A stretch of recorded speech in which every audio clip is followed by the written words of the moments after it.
All Hello right. everybody. I am actually really excited because today we're continuing on the interview series with a very special person that I recently got introduced to. And we've had the pleasure of already working together a little bit in different sort of modalities. And, without further ado, let me just first welcome Luke Rossiter. Welcome, Luke. Hey, thanks. What a spiel. Thanks, mate.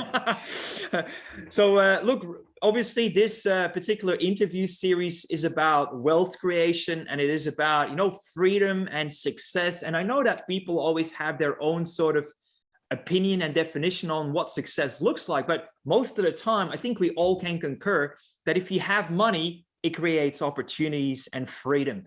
And so if I just kind of touch on with you on this topic, Luke, how would you define, what success looks like?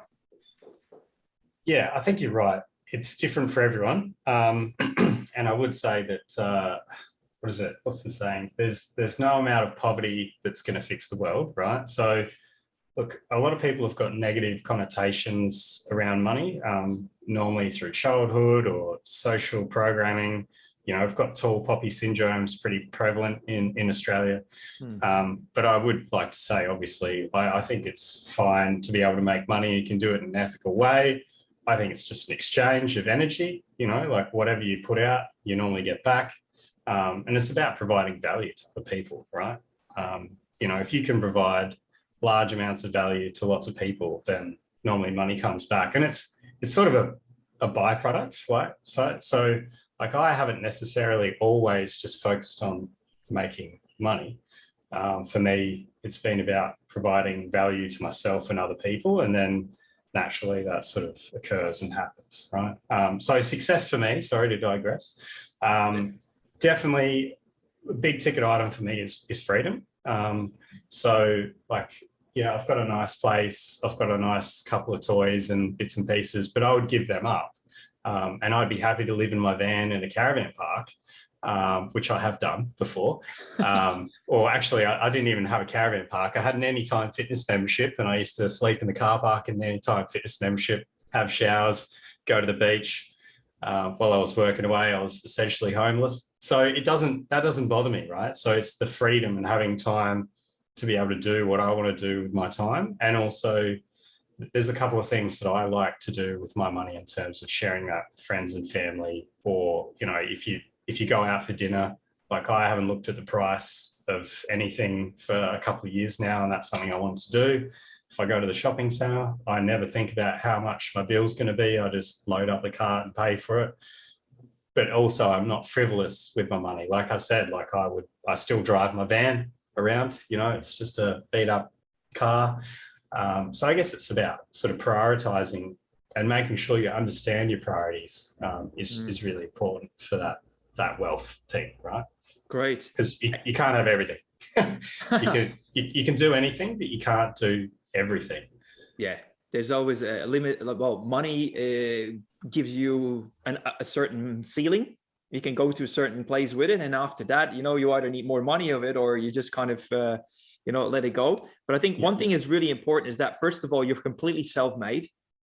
We can say that you are a self-made millionaire. Yeah, we can say that. I'm no silver spoons around here, mate. Yeah, that's it. So you did it all by yourself. Tell us about your various businesses and your business interests. Yeah, so I guess my various businesses are fairly recent. So around when COVID hit, I wasn't planning on retiring this early, but when COVID started to hit, I could see what was going to happen in terms of certain financial markets. And to be honest, I'd had enough of working away, so I thought, why not just do it earlier? Pulled the pin on that, and I'd already started a property development business with a business partner, and we just continued to do that. So we had a bit of a hard time to start with, because obviously people got scared with COVID, and we had investors pulling out and blah, blah, blah. And everyone on the sun always telling you that, nothing's going to work and you're going to go bankrupt and blah, blah, blah. But we ended up buying more properties. So now we've got 5 developments on the go in Melbourne. I think the total sale value will be around $30 million. and I've just started the gym as well with another couple of business partners. I'm already looking at another business which I'd like to operate at some point, start my own franchise, doing an electrical company, installing car chargers. I don't know. I just like doing stuff, you know, it's fun, you know, and I like the fact that now that I'm not working for someone else, I can work as much as I want. And I can do as much as I want. So sometimes that means I might not work for a whole day and I go rock climbing and have a bit of fun. And then other times I'm like, I really want to get some stuff done. I might do 14 plus hours, you know, and no one stops me. And I think that's great. That's absolutely great indeed. And I know that you always love your experiences and all sorts of cool stuff. Tell us, what age are you at? 34. So you're 34 years of age, already self-made. In a way, you could retire on your investments, but obviously you're always keeping busy. Tell us a little bit more. What was your background? Because you certainly, like you said, you weren't born into wealth. Actually, the contrary. How did you grow up? Very briefly, and especially, what was your sort of first way into the professional world where you were still working for someone else prior to becoming an entrepreneur?